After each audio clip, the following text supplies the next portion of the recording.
new details about one of Minnesota's most mysterious murder cases. It all began in the summer of 2020 when a man went missing in a small western Minnesota town. It took 19 days of searching before his body was found.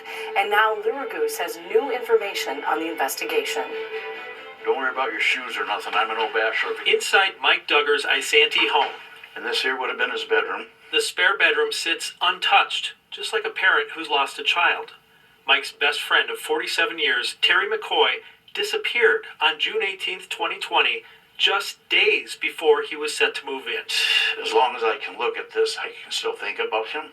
Terry McCoy was a 68-year-old retired construction equipment operator who lived alone on a farm near Wheaton, Minnesota, on the far western part of the state.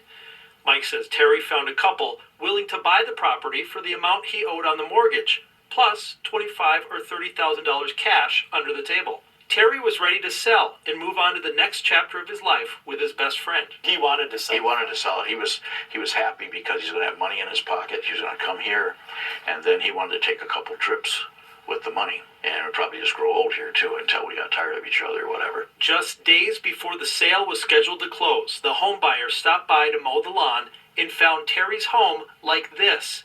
The chair where Terry slept, broken. A small pool of blood on the floor. His shoes nearby. His wallet and cell phone untouched. But no sign of Terry. Please bring our dad home. Please bring our dad home. On July 6th, the 19th day Terry was missing, we interviewed his son Brock and daughter Kare. It had to be somebody that knew him. Somebody knew that he lived alone. Somebody knew that he was there at that farm at that time of night alone.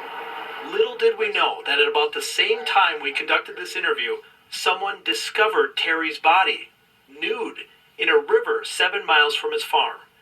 Search warrants obtained by Kare11 revealed Terry's body was weighted down with 150 pounds of log chain, and an autopsy showed he was shot in the back of the head. The Traverse County Sheriff handed the case over to the Minnesota BCA, and after nearly a year and a half, no one has been arrested or charged in Terry's death. But these records provide for the first time glimpses into the ongoing investigation into one of Minnesota's most intriguing unsolved murders. I'm Agent Santoro. This is Agent Vanderhagen. One of the possible suspects interviewed by the BCA, a St. Paul pastor with a past. What is some of the things you've heard about what happened to Terry? I killed him. You've heard that you killed him? Yeah. Who's telling you that? On Facebook. Pastor Danny Barnes was one of the first people to show up for the ground search when Terry was missing. People in Wheaton found that odd because Barnes hadn't lived there in years. But 15 years ago, Barnes ran a ministry and halfway house in Wheaton, offering drug and alcohol treatment, often for former inmates like him who needed to get on their feet. A program not very popular in the community. Anybody that said that I brought a criminal element into the community would be telling the truth. And before long, Pastor Barnes himself began to have run-ins with local police. He stood trial multiple times in Wheaton. One of the people who testified against him was none other than Terry McCoy. Rumors swirled. Could that be a motive for revenge? There's probably a dozen people that have testified against me in court in Wheaton, and none of them are dead. Did you kill Terry McCoy? No, Did you have anything to do with his disappearance or death? no. Records we've obtained show the BCA executed at least one search warrant concerning Barnes, but haven't been able to connect the pastor to the murder. And earlier this month, Pastor Barnes died of complications from COVID-19. But search warrants also show investigators looking at another possible suspect, Terry's own son, Brock. The BCA contacted me a day after they began searching. I questioned all of our family. According to a search warrant obtained by Kare11, investigators were told Brock dislikes Terry. They don't communicate with each other, and Brock believed Terry was selling his house too cheap. So where was Brock the night his father disappeared? He told police he never left the Twin Cities. And in a phone interview with me last year, he said he was here at this sober house on Penn Avenue in Minneapolis, where he was living at the time. But one of Brock's housemates told me Brock wasn't at the sober house that night. And these records show when police checked Brock's phone, they found a text message to another roommate late that afternoon that started, "Hey buddy, I'm at HCMC Hospital. I have an infection in my wound. Does that give Brock an alibi?